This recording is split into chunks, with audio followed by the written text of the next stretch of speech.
Winoshni, anak perempuan Kumarasamy, nombor metrik 271078. Sekarang saya akan menerangkan pengenalan percukaian. Cukai adalah sumber pendapatan utama bagi kebanyakan kerajaan. Cukai tidak dihubungkan secara langsung dengan faedah yang diterima oleh pembayar cukai daripada perkhidmatan kerajaan. Cukai juga pindahan wajib sumber ekonomi daripada sektor swasta kepada sektor awam berasaskan kriteria tertentu. Tujuan cukai adalah menjana hasil kerajaan, menstabilkan harga, agihan semula pendapatan dan pertumbuhan ekonomi negara tersebut. Kita boleh klasifikasi cukai kepada 3 aspek, iaitu asas cukai, item atau aktiviti ekonomi di mana cukai dikenakan, iaitu pendapatan, perbelanjaan, penggunaan, kekayaan dan urus niaga. Kedua, teknik atau kaedah pembayaran cukai, cukai langsung dan cukai tidak langsung. Ketiga, struktur kadar cukai, cukai progresif, berkadar dan regresif. Terusnya, prinsip percukaian. Equity melibatkan peragihan beban cukai secara adil kepada penduduk. Ia juga melibatkan dua elemen asas equity mendatar dan juga menegak. Equity mendatar merujuk kepada tanggapan bahawa pembayar cukai dalam kedudukan yang sama harus membayar jumlah cukai yang sama. Pasaran Australia jauh lebih kecil daripada pasaran Amerika Syarikat dan juga United Kingdom. Equity swasta di Australia telah mewujudkan peluang besar untuk perniagaan baru dan juga kecil. Pasaran equity di Australia berkembang di mana difahamkan 6% daripada KDNG Australia pergi ke China. Menurut laporan KPMG, antara tahun 2005 dan tahun 2015, China melabur sekitar 78.7 bilion di Australia. Dari tahun 2013 hingga tahun 2015, pulangan rata-rata IPO yang disokong equity swasta Australia melebihi 100 juta adalah 26.4%. Kecekapan ekonomi. Cukai yang cekap tidak menolak keputusan peruntukan sumber daya di seluruh ekonomi, menyumbang kepada ekonomi yang kuat dan produktif. Di Australia, pergeseran pendapatan cukai 1% dari pendapatan ke cukai penggunaan akan meningkatkan KDNK per kapita sebanyak 3.4% dalam jangka panjang berdasarkan struktur pendapatan peribadi yang ada pengaturan cukai.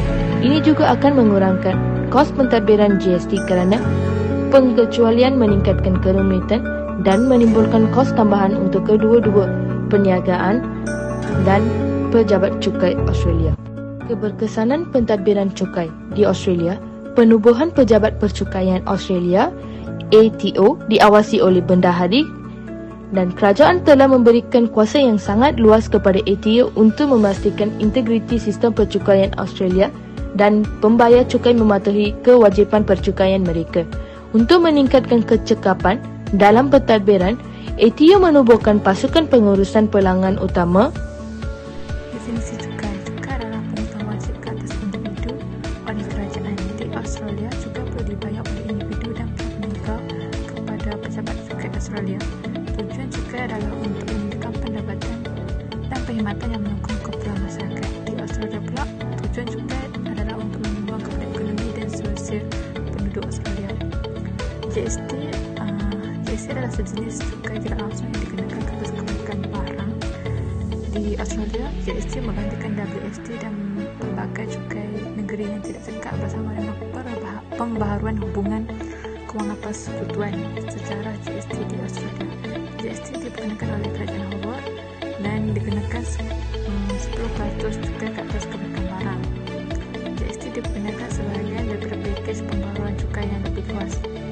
Pelaksanaan GST di Australia, individu yang menjalankan perniagaan yang perlu memperolehi pendapatan $75,000 Australia ke atas perlu mendaftar GST dalam tempoh 21 hari berserta invoice produk. Pemandu teksi dan pemandu konsen perjalanan perlu mendaftar dan mengenakan GST tanpa mengira jumlah perolehan mereka. Sebaliknya, organisasi keuntung perlu mendaftar GST sekiranya pendapatan mereka melebihi $150,000 Australia. Dan seterusnya, trend GST di Australia. Graf ini menunjukkan pendapatan GST di Australia. Dapat dilihat pada tahun 2022 Australia memperoleh pendapatan GST tertinggi iaitu $17,000 juta Australia. Walaupun ia sentiasa kelihatan meningkat, tapi ia terdapat sedikit penurunan pada tahun tertentu. Pesan terhadap kerajaan ialah wang yang dihasilkan daripada GST digunakan untuk membayar perkhidmatan awam dan infrastruktur serta bukan hanya dikumpulkan. Selain itu, pembaharuan percukaian oleh kerajaan dan perubahan di seluruh ekonomi Australia akan mempengaruhi pertumbuhan atau penurunan penerimaan cukai untuk kategori cukai individu dari masa ke semasa.